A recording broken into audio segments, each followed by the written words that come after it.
Di Ikonium pun kedua rasul itu masuk ke rumah ibadat orang Yahudi, lalu mengajar sedemikian rupa, sehingga sejumlah besar orang Yahudi dan orang Yunani menjadi percaya.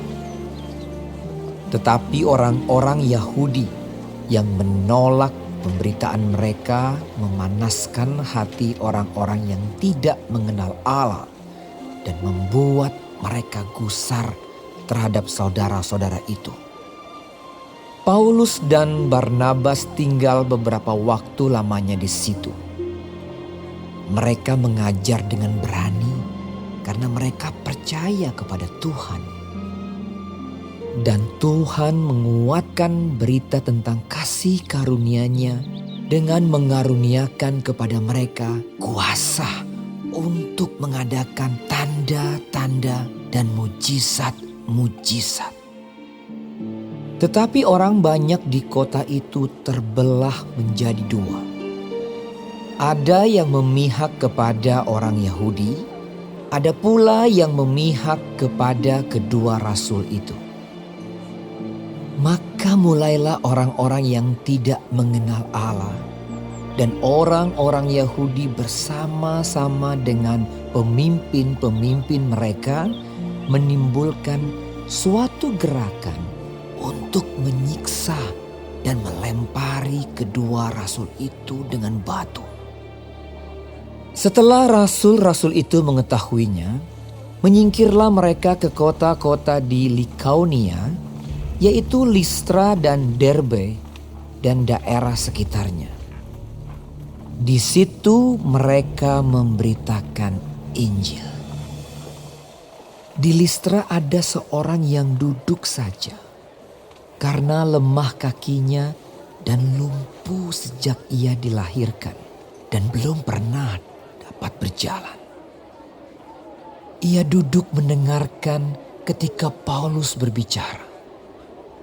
Dan Paulus menatap dia dan melihat bahwa ia beriman dan dapat disembuhkan. Lalu kata Paulus dengan suara nyaring, "Berdirilah tegak di atas kakimu." Dan orang itu melonjak berdiri lalu berjalan kian kemari. Ketika orang banyak melihat apa yang telah diperbuat Paulus, mereka itu berseru dalam bahasa Likaonia, "Dewa-dewa telah turun ke tengah-tengah kita dalam rupa manusia." Barnabas mereka sebut Zeus dan Paulus mereka sebut Hermes karena ia yang berbicara.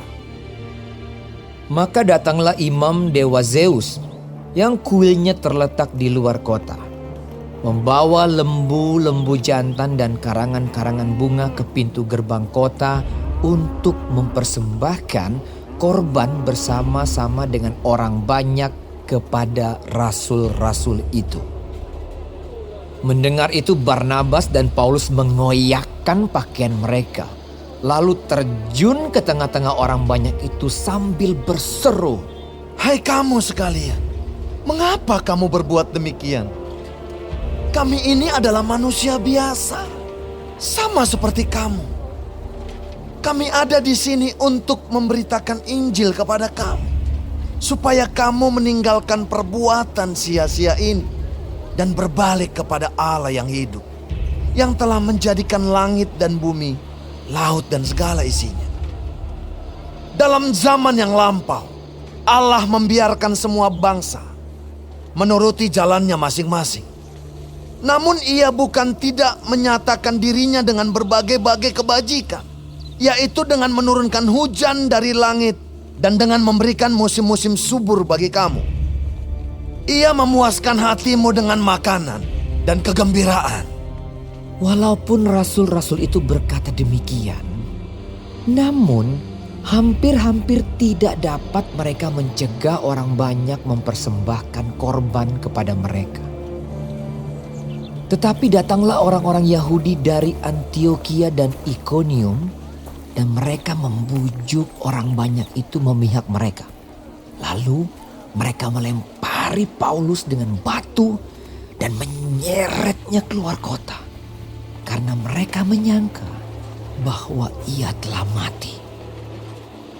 Akan tetapi, ketika murid-murid itu berdiri mengelilingi dia, bangkitlah ia lalu masuk ke dalam kota. Keesokan harinya, berangkatlah ia bersama-sama dengan Barnabas ke Derbe. Paulus dan Barnabas memberitakan Injil di kota itu dan memperoleh banyak murid. Lalu kembalilah mereka ke Listra, Ikonium, dan Antiokhia.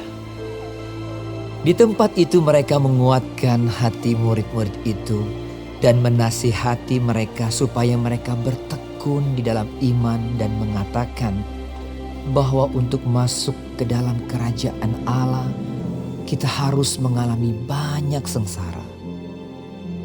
Di tiap-tiap jemaat rasul-rasul itu menetapkan penatua-penatua bagi jemaat itu, dan setelah berdoa dan berpuasa, mereka menyerahkan penatua-penatua itu kepada Tuhan yang adalah sumber kepercayaan mereka.